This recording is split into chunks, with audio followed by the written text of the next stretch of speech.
ಲಕ್ಷ್ಮೇಶ್ವರ ನಗರದ ಎಪಿಎಂಸಿ ಆವರಣದಲ್ಲಿ ಎಪಿಎಂಸಿ ವರ್ತಕರ ಸಂಘದ ವತಿಯಿಂದ ನಿರ್ಮಾಣಗೊಂಡ ಗಣಪತಿ ದೇವಸ್ಥಾನ ಲೋಕಾರ್ಪಣೆ ಮತ್ತು ಮೂರ್ತಿ ಪ್ರತಿಷ್ಠಾಪನೆ ಕಾರ್ಯಕ್ರಮ ಜುಲೈ 26, 27 ಮತ್ತು 28ರಂದು ಜರುಗಲಿದೆ. ಈ ಹಿನ್ನೆಲೆಯಲ್ಲಿ ಶನಿವಾರ ಪಟ್ಟಣದಲ್ಲಿ ಗಣಪತಿ ಭಾವಚಿತ್ರ ಸೇರಿ ಈಶ್ವರ, ನಂದಿ, ಮಾರುತಿ ಹಾಗೂ ನಾಗದೇವರ ಶಿಲಾಮೂರ್ತಿಗಳ ಭವ್ಯ ಮೆರವಣಿಗೆ ಜರುಗಿತು.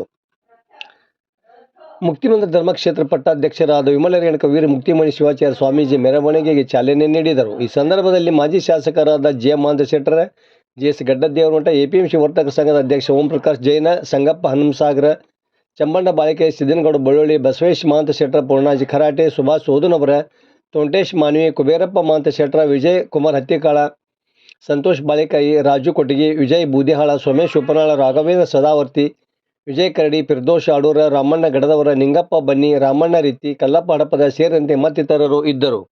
ವರದಿ ನಾಗರಾಜ್ ಹಣಗಿ, ಪ್ರಜಾಧ್ವನಿ, ಲಕ್ಷ್ಮೇಶ್ವರ.